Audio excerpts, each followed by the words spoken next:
പരിശുദ്ധ പിതാവ് ഫ്രാൻസിസ് പാപ്പായുടെ ആരോഗ്യസ്ഥിതിയെ സംബന്ധിച്ച് പല അഭ്യൂഹങ്ങളും വ്യാജ വാർത്തകളും പ്രചരിക്കുന്നുണ്ട്.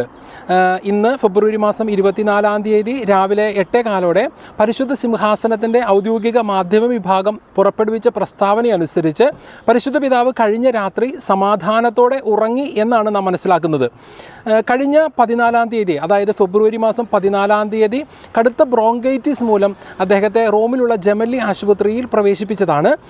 തുടർന്നുള്ള ദിവസങ്ങളിൽ നടന്ന പരിശോധനകളിൽ, പ്രത്യേകിച്ച് എക്സ്റേയും CT സ്കാനും ഉൾപ്പെടെയുള്ള പരിശോധനകളിൽ അദ്ദേഹത്തിൻ്റെ ഇരു ശ്വാസകോശങ്ങളിലും കടുത്ത ന്യൂമോണിയ ബാധിച്ചു എന്ന് വത്തിക്കാൻ ഔദ്യോഗികമായി സ്ഥിരീകരിച്ചിരുന്നു.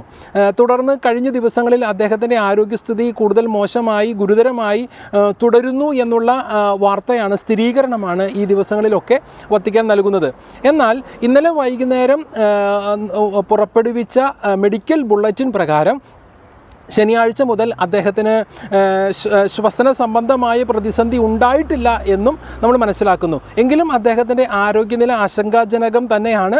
ഇപ്പോഴും അപകടനില അദ്ദേഹം തരണം ചെയ്തിട്ടില്ല.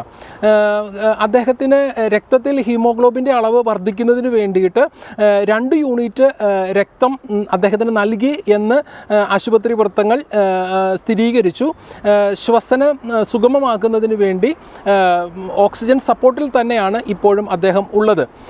എങ്കിലും അദ്ദേഹം സന്തോഷവാനാണെന്നും അതുപോലെ തന്നെ ഈ ദിവസങ്ങളിലൊക്കെ അദ്ദേഹം പരിശുദ്ധ കുർബാന സ്വീകരിക്കുന്നുണ്ട് എന്നും വത്തിക്കാൻ ഔദ്യോഗികമായി അറിയിക്കുന്നുണ്ട്. കഴിഞ്ഞ ദിവസം, ഇന്നലെ ഞായറാഴ്ച, അദ്ദേഹം ആശുപത്രിയിലെ തന്നെ പരിചരിക്കുന്ന ഡോക്ടേഴ്സും അതുപോലെ തന്നെ നഴ്സസും ഉൾപ്പെടെയുള്ള തന്നെ പരിചരിക്കുന്നവരോടൊപ്പം ആശുപത്രിയിലെ തൻ്റെ മുറിയിൽ പരിശുദ്ധ കുർബാനയിൽ പങ്കെടുത്തു എന്നുള്ള വാർത്തയും വത്തിക്കാൻ പുറപ്പെടുവിച്ചു. ഈ സാഹചര്യത്തിൽ വ്യാജ വാർത്തകളിൽ നിന്ന് പരമാവധി അകന്നു നിൽക്കാനായിട്ട് പ്രത്യേകം ശ്രദ്ധിക്കുക. പരിശുദ്ധ പിതാവിന് വേണ്ടി ലോകം മുഴുവനുമുള്ള മനുഷ്യർ പ്രാർത്ഥിച്ചുകൊണ്ടിരിക്കുകയാണ്.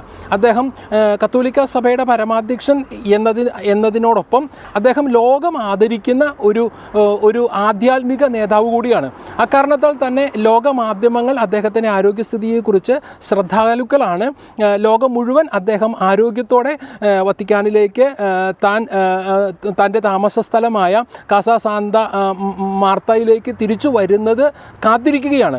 വത്തിക്കാനിൽ സെയിൻറ്റ് പീറ്റേഴ്സ് ചതുരത്തിൽ നമ്മൾ കാണുന്നത് അദ്ദേഹത്തിന് വേണ്ടി ജപമാല ചൊല്ലിയും ത്യാഗപൂർവം കുരിശിൻ്റെ വഴിയൊക്കെ നടത്തി പ്രാർത്ഥിക്കുന്ന മനുഷ്യരെ വത്തിക്കാൻ സെയിൻറ്റ് പീറ്റേഴ്സ് ചതുരത്തിൽ നമുക്ക് കാണാൻ സാധിക്കും.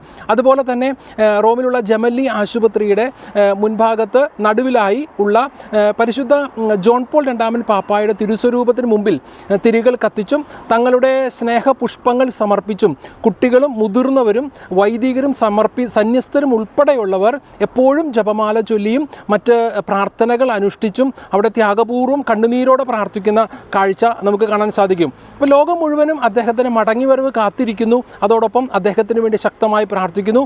നമുക്കും അവരോടൊപ്പം അദ്ദേഹത്തിന് വേണ്ടി പ്രാർത്ഥിക്കാം. റോമിൽ നിന്ന് ബ്രദർ ജോ ബെൻ എലോഹിം.